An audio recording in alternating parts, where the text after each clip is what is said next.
Shalom, c'est bien moi votre bien-aimé, Sas Magema. Alors je viens vous parler sur les 4 dimensions de la prière de Jaïbé. 1 Chronique chapitre 4, le verset 9 et le verset 10. La Bible dit que Jaïbé était le plus considéré parmi ses frères.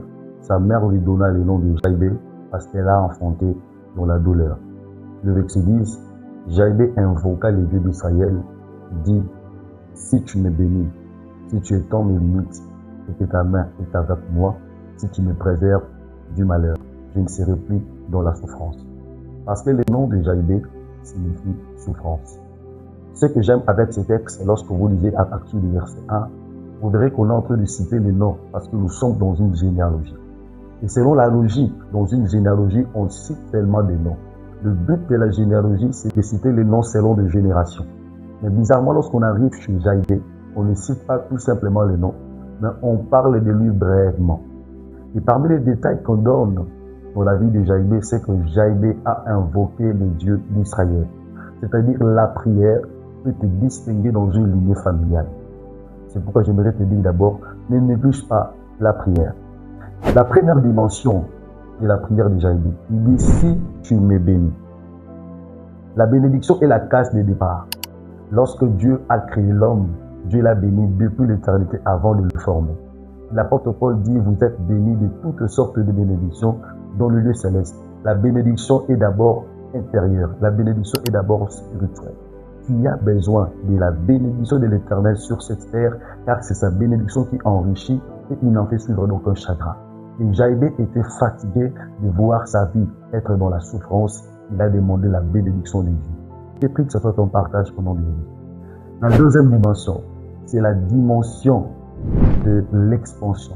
Il dit, si tu étends mes limites, c'est vrai que je peux être béni, mais j'ai besoin de territoire, j'ai besoin de terre, j'ai besoin d'un grand espace. Isaïe 54 dit, élargis l'espace de ta tente. Tu t'étendras à gauche et à droite, et ta postérité peuplera des villes désertes. Parce que c'est ça le désir de Dieu pour ta vie. Je prie que Dieu te donne un grand espace afin que tu puisses bien jouir de ta bénédiction. Que des limites et des blocages tombent au nom de Jésus. La troisième dimension, c'est la dimension de la main. Il dit, si ta main est avec moi. Ceci exprime tout simplement la présence de Dieu. Parce qu'en français, nous avons une figure de celle qu'on appelle la métonymie. La métonymie, c'est la partie du tout. C'est-à-dire qu'on utilise une partie du corps pour représenter le tout. Et on peut dire, je suis venu demander ta main en mariage. Il utilise une partie du corps pour représenter le tout parce qu'il ne va pas épouser une main. On ne coupe pas la main pour lui donner. On va lui donner un être humain. Mais il utilise une partie du corps pour représenter le tout.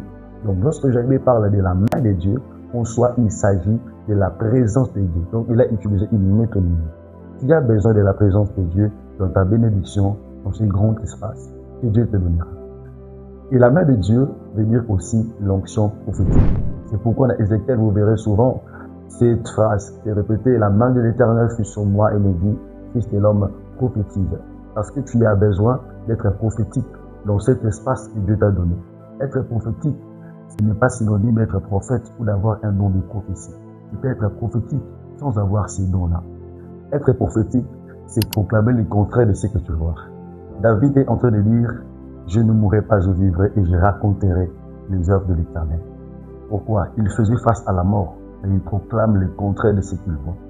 Et Dieu te donne la capacité d'être prophétique face aux épreuves, face au combat. Même quand tu verras la mort devant toi, et que tu proclames la vie. La quatrième dimension de sa prière, il dit, si tu me préserves du malheur.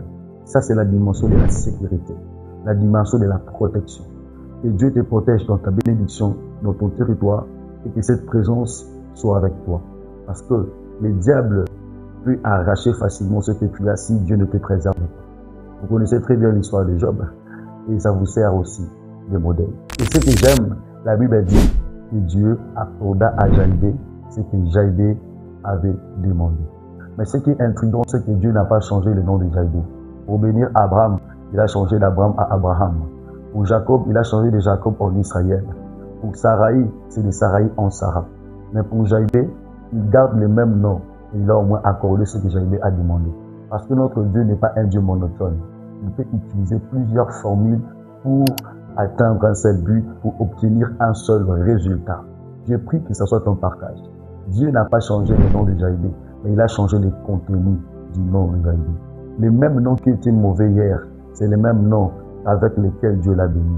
J'ai pris que ce soit ton partage.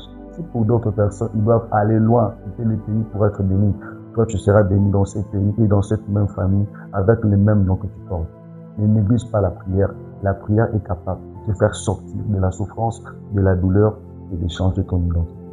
Tu es béni au nom de Jésus-Christ.